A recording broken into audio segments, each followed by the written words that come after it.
That's important to me. Holistic thinking, we're going to teach you in pieces, but if you notice, y'all are getting a more holistic dialogue of the minor and even this content than most would be. I'm not teaching you just this course. I'm teaching you this course to prepare you for the whole of what's happening. And I'm not just talking to you as in your minds, I'm talking to you as a whole person sitting in front of me. Holistic thinking. And that I recognize there are systems happening in the world. So when I talk holistically, I'm also talking about how you connect to others. When I describe my vision and my perception of what American is, what the United States is, that's a systems way of looking at things. Holistic. Service. I do believe that others need you. And it's not because you're better, it's just because at the moment you have something they need. And that there will be a time that you will be in need. I believe in service as a leader. And empathy, to be able to lead well with others and to be able to serve well, you need to be able to empathize with somebody else. And then I believe also that you need to be able to be self-directed. You have autonomy. That's also one of those discussions you've been having in the other class about what is autonomy. So this is dripping with Kant, if you can't tell. It's just filthy Kant everywhere. So I own it. I found it funny when I was preparing for class because I realized I learned that in class.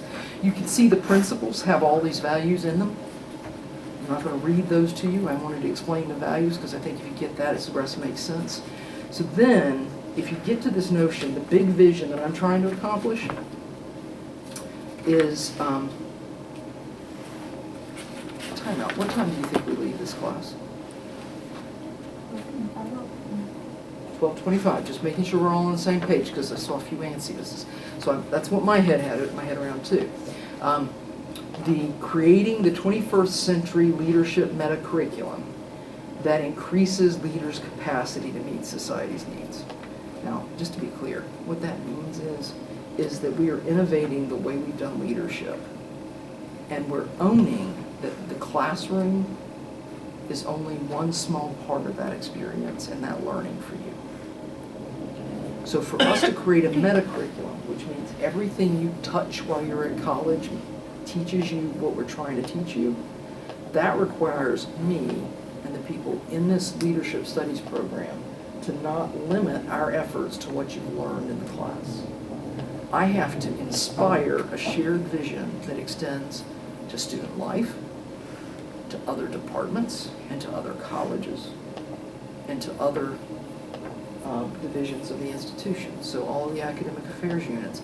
Eventually, everything you touch needs to be permeated with this notion for me to accomplish that vision. Chances of me doing that are pretty slim because it's also suggesting it's not just at Tennessee, but it's across the entire world. That ain't gonna happen.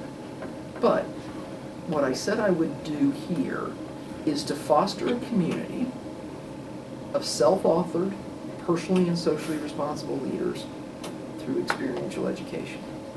And that we would do the heck out of that, because if we did, then it would mean that more and more people in my field would start paying attention to it. They would see models for how to accomplish that elsewhere. And someday maybe we would have changed everything so that it's a holistic way of teaching students at the university system. Does that make sense? Can you see those values in those visions and missions? They're not independent of each other. That's the key. And I'm inspiring that shared vision with this campus for us to get on board for where we're going, and then how we're going to start sharing that off the campus. And inspiring that shared vision by actually, when we say meta-curriculum, that's why we did LaSalle the way we did. It's y'all are shaping that experience for students. Do you get that? That's why it was important to do it that way. That y'all, because you're those students, you're the self-authored piece of this as a system. That's what I'm building, is a system that puts y'all in a place that you're helping self-author what that meta-curriculum looks like for you. You can't do it by yourself, because if I said go do it, you'd look at me like I was crazy. but you can do more than you think you can. Hence the things that we put out there as opportunities for you. And I think they're things you all step to the table to do. So that's the big picture. That's what the Leadership Studies minor, and that's how LaSalle connects to it. All right? Now, this is not stuff I'm going to go over. This is stuff I'm giving you so you've seen. I think it's self-explanatory, personally. And if I'm wrong, you need to tell me. Because this is going in your well, actually, it is in their manual for this year. This is the board, the Leadership Studies Board. This is how we organized it. We had this when I organized the SAP.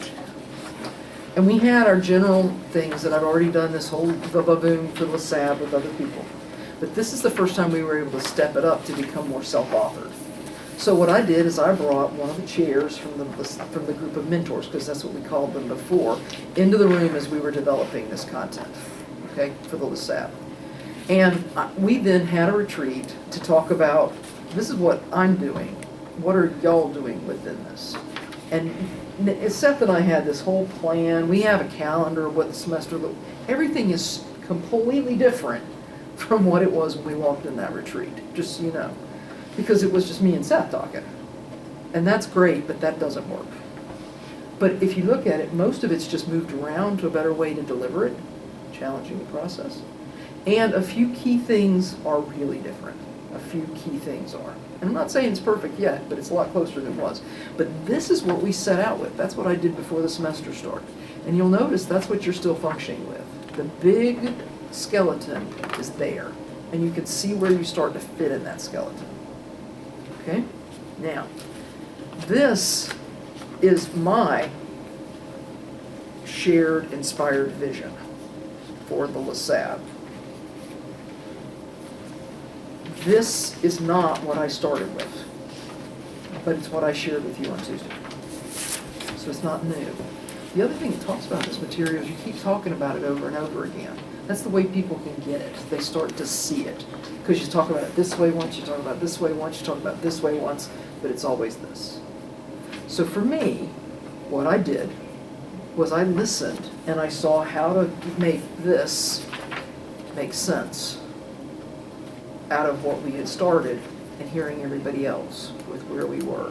So where we are is, and mind you, you need to understand, this vision has now moved from Karen Boyd and Sally Parrish and Taylor Odell, figure out who we're going to talk to us about this, to we now have grad students that are teaching. I mean, we've got a whole cadre of grad students that have stepped up to the pile. We have work study students, we have an internship, and we have LaSalle becoming a structure. This is now an organization that's emerging from this discussion we've been having. This is more clarity about what y'all are in that bigger organization, okay?